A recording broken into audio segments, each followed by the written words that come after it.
So can you give the steps to build a community? The steps in building a strong community are number one, first, relationships. You have to begin to know each other. You have to begin to talk to people across fence rows or stop and talk to people sitting on porches. You have to gather at coffee shops or at the library and begin to know each other. I think the second step is to begin to identify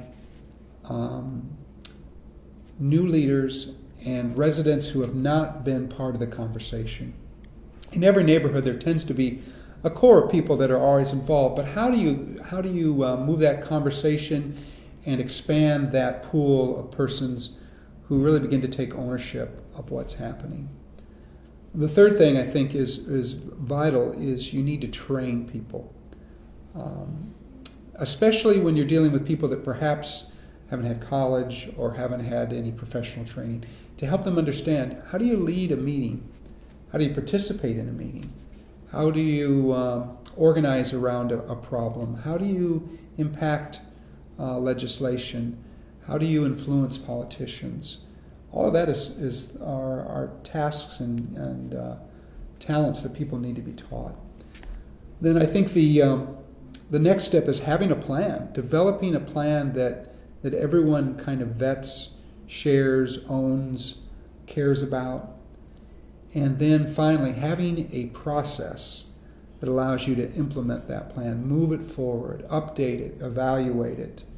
I think when you do all of those things, what you create is kind of a dynamic process that allows you not only to accomplish some important goals, but to really develop the new people to carry on whatever that vision and hope is.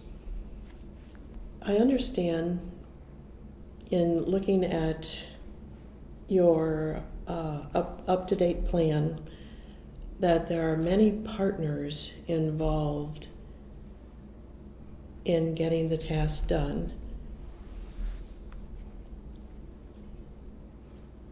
Can you explain the importance of collaboration to building community? Whenever you want to accomplish something in a neighborhood, you have to realize that there have to be many people at the table. Now, certainly that begins with the residents. Of course, yes. But it's not just the residents. You have the business people who may not live in the neighborhood, but have obviously invested their dollars in buildings and merchandise and being in this place. There's the city officials who, by their very mission, should care about what happens in a specific neighborhood. There's the funders who are, by their mission, invested in certain concerns or certain issues. All of those people have to be part of whatever conversation you have, and all of them play an important role. One of the struggles for everyone outside of the neighborhood is to understand the difference between community engagement and community management. Sometimes your outside parties really see the neighborhood as something as a problem, as an issue that they need to solve, as something they need to fix. But if you live in that neighborhood, you don't want to be seen that way. What you really want to happen is you want those outside entities to engage you. You want to be a partner. You want to be in collaboration together. So one of the keys is appreciating the resources that outside entities bring to a neighborhood, but also not selling your soul. Being careful that you're still true to what you are and what you're committed to. So there's always that dance between the outside entities and the resources that they can bring, and the neighborhood and what it values and what it finds important. There may be also the issue of what the neighborhood expectations are of the outside people for what they can bring or should bring to the table, that Right. it's different, so it's another education that you're tasked with for getting the collaboration going? When I first came to this neighborhood, one of the things I discovered is that there was a suspicion of anyone from the outside. And frankly, it was a well-founded suspicion, because again and again and again, entities had come into the neighborhood and made promises, said what they would do or how they would help, and then something else would happen and those entities would move on to whatever the next fad or the next concern might be. So I think one of the things that you have to do is establish credibility. It's interesting to me. I had to be here for probably 10 or 15 years before I wasn't the new guy. Now that's changed somewhat. I would like to think after Yeah. all your work, Well, there's and the one neighborhoods, Jim Mulholland. the neighborhoods become more accustomed to new people coming in. So now probably it doesn't take 10 years. It may only take 5 years for you to be credible. Yeah. But I think there is the sense in which the neighborhood fairly wants to say, what are you about? Are you committed to all of us? Are you only interested in your own specific interest, your own specific property? So there's that suspicion, and that suspicion sometimes is a good thing. It's a caution. It's a way of weighing what's important and how to engage with people. I think it's part of the Midwest culture. That could be some. That could be some of it that's as a well. good thing. That's where we're at, is the Midwest. Part of your vision statement talks about beautification and infrastructure. So what makes a community beautiful?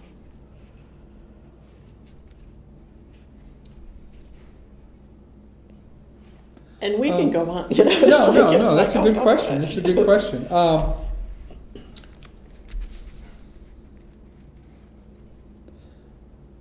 On one of our buildings in Fountain Square are 3 words, very large words, posted at the top of the building, and they say, "You are beautiful." Oh, that's appropriate. I didn't know that, so great. Go ahead.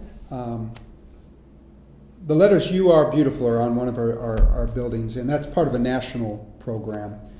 But I think what it emphasizes is to some extent, beauty is certainly in the eye of the beholder.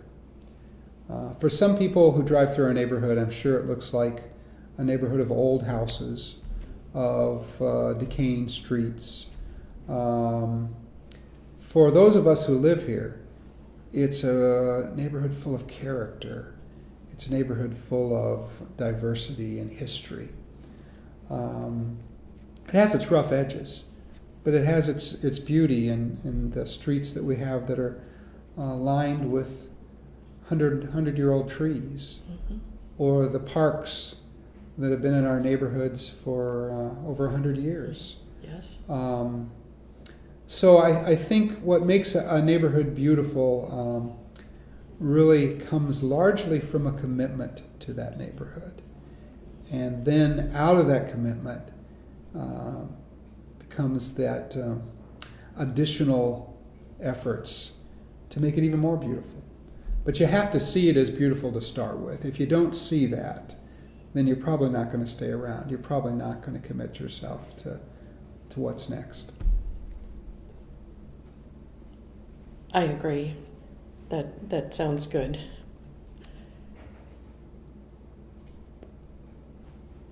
I see in Indianapolis that it seems like there's intentions to fill up every block with a building. However, here at Send, you have a very strong, active public space committee.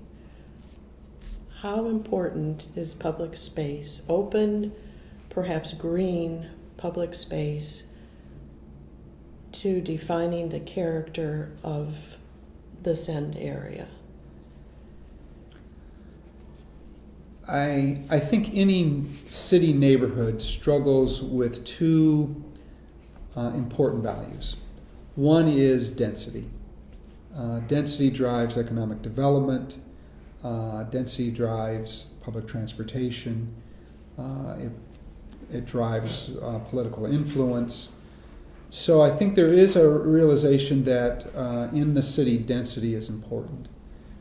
But I think there's also a real necessity for public space. So in Southeast, I think we have taken that very seriously. That while it's good to build, it's good to rehabilitate houses, that a vacant lot sometimes is the place for a garden, or someplace for children to play, or simply just a green spot. And I think there's a real commitment that every block, every part of the neighborhood should be able to walk to someplace like that, where you can sit and be more contemplative. We're fortunate in having Garfield Park so close to us. We're fortunate that Pleasant Run runs through our neighborhood and creates kind of some natural green space. But even with that, I think you have to be very intentional about creating those spots of greenery, those spots of grass. Can you tell us about some of them that have been developed in Fountain Square? That there's some green, open, public spaces? Mm-hmm. One of our most exciting projects has been taking what were called esplanades in our neighborhood and making those into public spaces. We have a couple of streets where there are these long medians or esplanades that run down between the lanes of traffic that previously were just grass and now have been turned into kind of multi-functional space where there's still place for kids to play, but there's a gazebo with a piano on it, and there's walkways, and there's flowers, and there's bushes and trees. One of the esplanades now has a plaza on it where people can gather. It's putting lighting on those esplanades, which were once kind of dark and scary, so at night they become something beautiful. That's one example. Another example in our neighborhood is something called the Harley Triangle, which was, again, just a little space of grass, which now has some beautiful trees on it. It has some benches. It's created another gathering place where neighbors and people can come together. So it's not always a matter of creating new public space. It's taking the public space that you have and using it to its fullest potential.